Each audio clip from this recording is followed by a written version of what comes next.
Hello, everyone. Welcome back to our channel, U.S. Immigration. We hope you're doing great.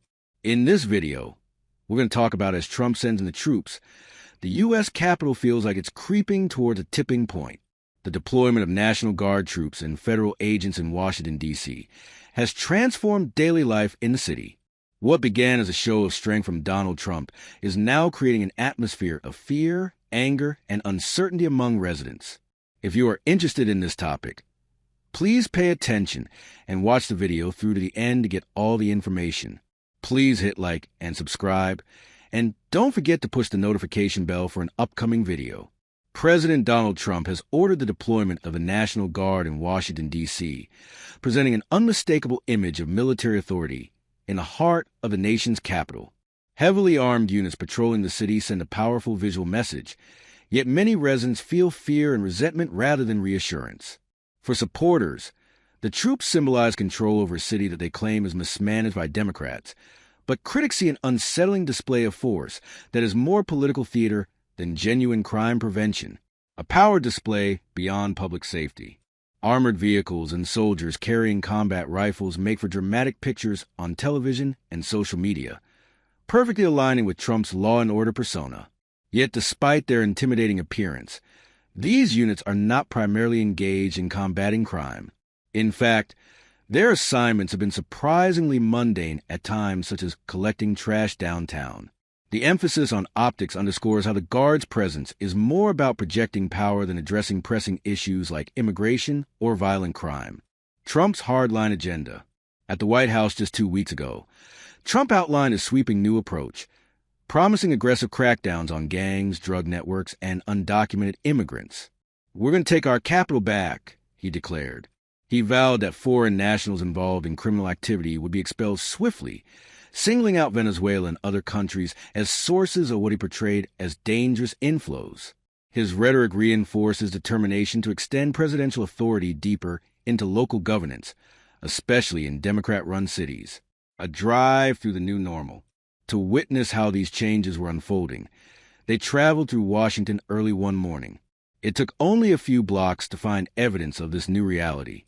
In Mount Pleasant, a diverse neighborhood just north of the White House, flashing police lights revealed an immigration raid already underway. Local resistance to federal raids. The scene quickly drew residents out of their homes. Neighbors jeered the agents from Immigration and Customs Enforcement, shouting, "Shame! You're the Gestapo." Many voiced outrage that ordinary workers, not criminals, were being targeted.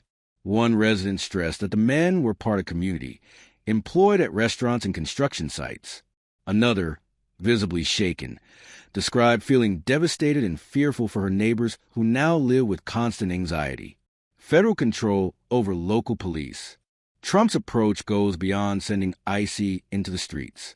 By exploiting Washington's status as a federal district, he has asserted direct control over the Metropolitan Police Department, shifting its allegiance from city officials to his administration. The collaboration between local police and federal agents has given the president unprecedented command over day-to-day law enforcement in the Capitol. Grassroots tactics to resist ICE. Faced with frequent raids, communities are developing creative strategies to protect themselves. In Mount Pleasant and nearby neighborhoods, residents blow whistles to warn others when ICE agents are spotted. Digital tools are also being repurposed. On navigation apps like Waze, Locals flag ICE roads in summer months as code for immigration enforcement in progress. These acts of solidarity reflect mounting frustration with the federal presence. In one instance, neighbors surrounded a parked car with tinted windows after identifying it as an ICE surveillance vehicle. When a city police officer arrived, residents explained the situation. The officer acknowledged their suspicions but backed away, only to be jeered himself. Escalating tension in Democratic strongholds. The tension between federal forces and residents is palpable. Many Washingtonians, who lean overwhelmingly Democratic, feel increasingly alienated from their own city. One resident admitted, "I don't feel safer, I feel more policed." The next day, another raid unfolded at a nearby apartment building. Armed officers from multiple agencies staged an operation, but after intense confrontation with angry locals, they eventually left without making arrests. The crowd's anger was raw, with long-term residents declaring that their neighborhoods were being occupied by Trump's forces, a city at a breaking point. For many, these actions are not simply law enforcement, but an attempt to intimidate communities and showcase Trump's dominance.